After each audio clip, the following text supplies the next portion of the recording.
PHE ने आज ही college allotment की लिस्ट रिलीज़ कर दी है सेंट्रलाइज्ड एडमिशन के लिए। और इसकी वीडियो भी चैनल पे आ चुकी थी कि आप कैसे चेक कर सकते हैं आपकी लॉगिन आईडी के थ्रू। तब भी बच्चों का डाउट आ रहा है कि वो कैसे चेक करें अपना नेम अलॉटमेंट लिस्ट में।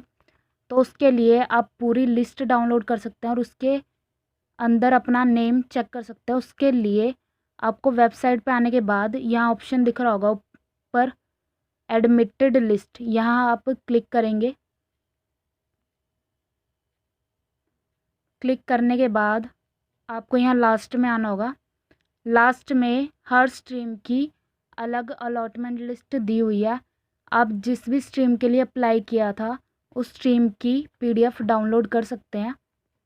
जैसे कि हमें यहाँ पे बीएससी नॉन मेडिकल का देखना है तो हम यहाँ क्लिक कर लेंगे। क्लिक करते ही पीडीएफ डाउनलोड हो जाएगी और यहाँ पे बच्चे के नाम के साथ उसका form number, father's name, date of birth, poll, category, total percentage और जिस कॉलेज में उसे एडमिशन मिला है वो, और स्टेटस दिया होगा लास्ट में। अलावा बच्चों के 3-4 डाउट और थे जो कि हम इसी वीडियो में आगे डिस्कस करेंगे। उसमें से पहला डाउट यही था कि हमें कॉलेज तो अलॉट हो गया है, तो आगे का प्रोसीजर क्या है, आगे का शेड्यूल क्या होगा। तो शेड्यूल आप ना ध्यान से वेबसाइट से डाउनलोड भी कर सकते हैं, या फिर जो आपने ये मेरिट लिस्ट अभी हमने जो डाउनलोड की थी इसके फ्रंट में ही गिवन भी है। और ये शेड्यूल आपको ध्यान से समझना है और इसके अकॉर्डिंग ही आपका एडमिशन होगा।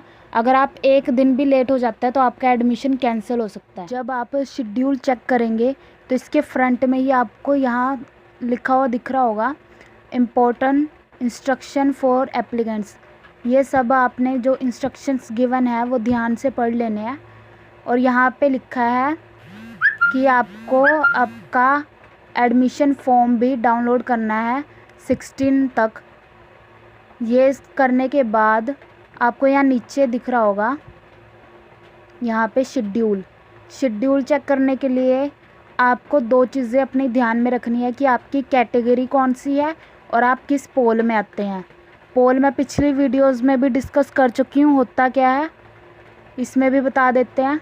यूटी पोल का मतलब होता है जो बच्चे चंडीगढ़ के ही रहने वाले हैं, और जनरल पोल का मतलब होता है जो बच्चे चंडीगढ़ के बाहर रहने वाले हैं। रिज़र्व कैटेगरीज तो हमें पता ही है कि कौन सी होती है, और जनरल कैटेगरी भी हमें पता है कौन सी होती है। तो इस हिसाब से आप ये शेड्यूल को अच्छे से देख लेंगे।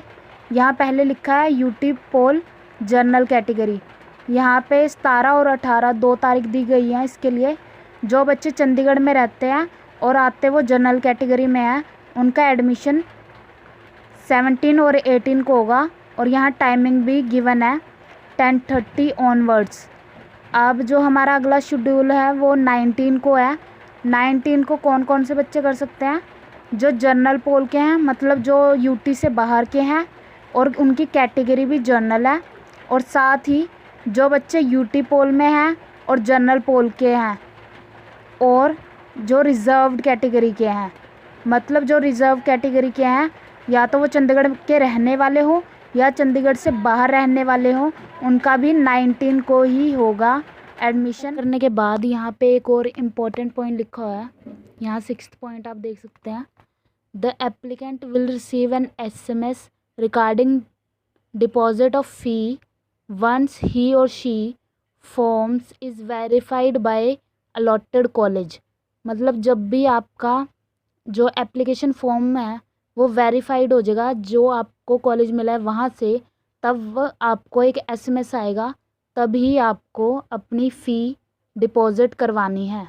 और फ़ी आपकी ऑनलाइन भी हो सकती है डिपॉज़िट, और संपर्क में भी हो सकती है डिपॉज़िट। थर्ड डाउट बच्चों का ये था कि जिन बच्चों को फर्स्ट काउंसलिंग में नहीं मिला एडमिशन, तो उन्हें सेकंड काउंसलिंग के लिए विलिंगनेस फॉर्म भरना पड़ेगा।